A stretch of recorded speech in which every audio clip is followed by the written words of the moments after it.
Hi viewers, welcome to Sudhi's Kitchen. நம்ம இன்னைக்கு பார்க்க போகிறது வந்து ஒரு சிம்பிளான கொள்ளு பிஸ்கெட் பண்ண போகிறோம். ஸோ கொள்ளில் வந்து நம்ம நார்மலாக கடையல் இந்த மாதிரி ஸ்வீட்ஸ் எல்லாமே பண்ணி பார்த்துருப்போம். ஆனால் வந்து இந்த கொள்ளு பிஸ்கெட்டுங்கிறது ஒரு புதுசாக இருக்கிறது தான். ஸோ நீங்கள் உடம்பு எடையை குறைக்கணும் அப்படின்னு நினச்சிங்க அப்படின்னா கண்டிப்பாக நீங்கள் கொள்ளு சேர்த்துக்கணும். அதை வந்து நார்மலாக வந்து நம்ம கொள்ளு கடையிறது இதை வந்து நிறைய குழந்தைங்க சாப்பிட மாட்டாங்க. ஈவன் குழந்தைங்களுக்கு உடம்பு குறைக்கிறதுக்காக கொள்ளு கொடுக்கறது இல்லை. இது வந்து மோஸ்ட்லி இதில் வந்து அயன் கண்டென்ட் ஜாஸ்தியாக இருக்கிறதுனால குழந்தைங்களுக்கு கொடுக்கறது ரொம்ப ரொம்ப நல்லது. அது பிரெயினோடைய ஃபங்க்ஷனை வந்து இன்னும் நல்லா என்ஹான்ஸ் பண்ணும். அதுக்காக தான். ஸோ இது என்னென்ன வேணும் அப்படிங்கிறத நான் சொல்லிடுறேன். 1/2 கப்பு வந்து கொள்ளு எடுத்திருக்கேன். நீங்கள் எவ்வளோ வந்து கொள்ளு எடுக்கிறீங்களோ அவ்வளோ நாட்டு சக்கரை எடுத்துக்கலாம். நாட்டு சக்கரைக்கு பதிலாக நீங்கள் வெல்லமும் எடுத்துக்கலாம். நான் வந்து நாட்டு சக்கரை எடுத்திருக்கேன். ஸோ 1/2 கப்புனா 1/2 கப்பு நாட்டு சக்கரை. அப்புறமா ஒரு 2 டேபிள் ஸ்பூன் அளவுக்கு நல்லா உருகின வெண்ணெய்க்கு பதிலாக நீங்கள் வெஜிடபிள் ஆயில், ரீஃபைண்ட் ஆயில் இருக்கும்ல, அது கூட 2 டேபிள் ஸ்பூன் அளவுக்கு நம்ம சேர்த்துக்கலாம். இது வந்து கோதுமை மாவு. ஸோ கோதுமை மாவு வந்து ஒரு பைண்டிங்காக தான் நம்ம சேர்க்க போகிறோம். ஸோ நார்மலாக கொள்ளு வச்சு பண்ணும்போது அதை உதிரியாக தான் வருமே தவிர வேறு எதுவும் வராது. அதனால் நம்ம இதை வீட் ஃப்ளார் இதில் சேர்த்துக்க போகிறோம். ஃபஸ்ட்டு என்ன பண்ண போகிறோம் அப்படின்னா, அந்த கொள்ளை வந்து நல்லா வறுத்துட்டு பவுடர் பண்ணிவிட்டு இது எல்லாத்தையும் கலந்துட்டு நம்ம ஓவனில் வச்சு ப்ரீஹீட் பண்ண ஓவனில் வச்சு பேக் பண்ணி எடுக்க போகிறோம். ஸோ உங்ககிட்ட ஓவன் இல்லைன்னா ஒன்றும் பிரச்சனையே இல்லைங்க. நீங்கள் குக்கரில் வந்து கேக் பண்ணுவீங்கள்ல, அதே மாதிரி இதையும் ஒரு பிளேட்டில் வச்சு நீங்கள் இந்த மாதிரி பேக் பண்ணி எடுத்துக்கலாம். ஸோ ஃபஸ்ட்டு வந்து நம்ம கொள்ளு நல்லா வறுத்துடலாம். ஸோ கொள்ளு அந்த மாவு பிசைகிறதுக்கு நமக்கு கொஞ்சம் தண்ணியோ ஏதோ தேவைப்படும். அதுக்கு தண்ணிக்கு பதிலாக நீங்கள் பாலும் சேர்த்துக்கலாம். இங்கே இதை நம்ம வறுத்து எடுத்துடலாம். ஃபஸ்ட்டு இதை கொஞ்சம் நம்ம நல்லா செவக்க வறுத்தா தான் நம்ம வந்து அந்த ரா ஸ்மெல் இல்லாமல் இருக்கும். இல்லைனா பிஸ்கெட் சாப்பிடும்போது அந்த ரா ஸ்மெல் இருந்துக்கிட்டே இருக்கும். ஸோ நல்லா வறுத்துட்டு பொடி பண்ணிக்கலாம். ஸோ இது நல்லா வறுபட்டுருச்சு பாருங்கள். நல்லா கலர் சேஞ்ச் ஆகிடுச்சு. இதை நம்ம மிக்சி ஜாரில் போட்டு நல்லா பொடி பண்ணி எடுத்துகிட்டு வந்துடலாம். பாருங்கள், இந்த கொள்ளு அரைச்சி எடுத்துகிட்டு வந்தாச்சு.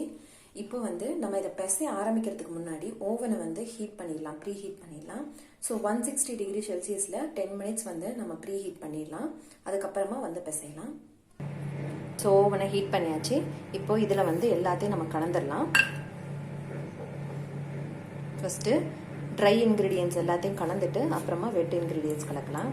பாருங்கள், இதை நல்லா பிசைஞ்சுக்கோங்க. நல்லா பிசைஞ்சிட்டு அப்புறமா கொஞ்சம் கொஞ்சமாக வெண்ணெயும் பாலும் கொஞ்சம் ஊற்றி பிசைஞ்சிடலாம். எல்லாம் மிக்ஸ் ஆகிடுச்சு. இப்போ வெண்ணெய் நமக்கு தேவையான அளவுக்கு எடுத்து பிசைஞ்சிக்கலாம்.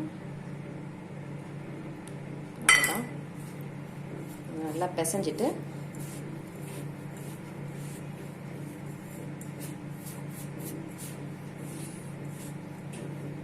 கொஞ்சம் கொஞ்சமாக பால் ஊற்றி பிசைஞ்சிடலாம். ஸோ கன்சிஸ்டன்சி பார்த்துக்கோங்க. நீங்கள் ரொம்பையும் ஊற்றிட வேணாம், கொஞ்சம் கொஞ்சமாக ஊற்றி பிசைங்க.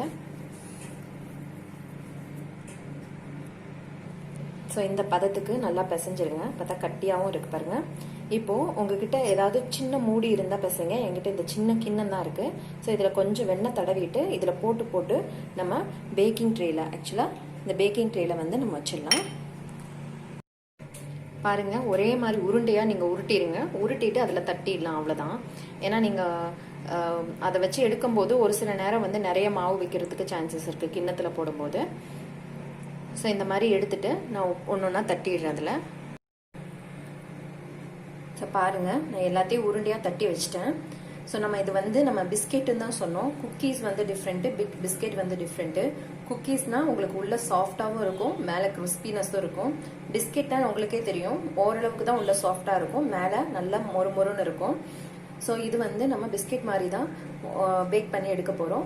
ஸோ ஹெல்த்தியும் கூட. வெயிட் லாஸ் பண்ணுறவங்களுக்கும் சரி, இல்லை அயன் கண்டென்ட் கம்மியாக இருக்கிறவங்களுக்கும் சரி, கண்டிப்பாக வந்து இந்த மாதிரி பிஸ்கெட்ஸ் கொடுங்க. ஸோ ப்ரீ ஹீட் ஆகிட்டுருக்கு ஓவன் வந்து. இப்போ வந்து ஒரு 12 to 15 மினிட்ஸுக்கு வந்து நம்ம 160 டிகிரி செல்சியஸ்லேயே வச்சு பேக் பண்ணி எடுத்துடலாம். ஸோ பேக் பண்ணதுக்கப்புறம் நம்மளுடைய பிஸ்கெட் வந்து எப்படி இருக்குன்னு பார்க்கலாம். பாருங்கள், பேக் பண்ணதுக்கப்புறம் எப்படி இருக்குன்னு. சாஃப்டாக இருக்குது. ஆனால் கொஞ்சம் ஆற விடும்போது கொஞ்சம் இன்னும் நல்லா கிறிஸ்பியாக நல்லா இருக்கும். நீங்களும் இதே மாதிரி ட்ரை பண்ணி பாருங்கள். எப்படி இருந்துச்சுன்னு சொல்லிட்டு கமெண்ட் செக்ஷனில் கமெண்ட் பண்ணுங்கள். ரொம்ப ஹெல்த்தியான டிஷ்ஷு. ஸோ மறக்காமல் ட்ரை பண்ணி பாருங்கள். ஸோ உங்களுக்கு இந்த வீடியோ பிடிச்சிருந்தா என்னோட சேனலில் லைக் பண்ணுங்கள், ஷேர் பண்ணுங்கள், கமெண்ட் பண்ணுங்கள்.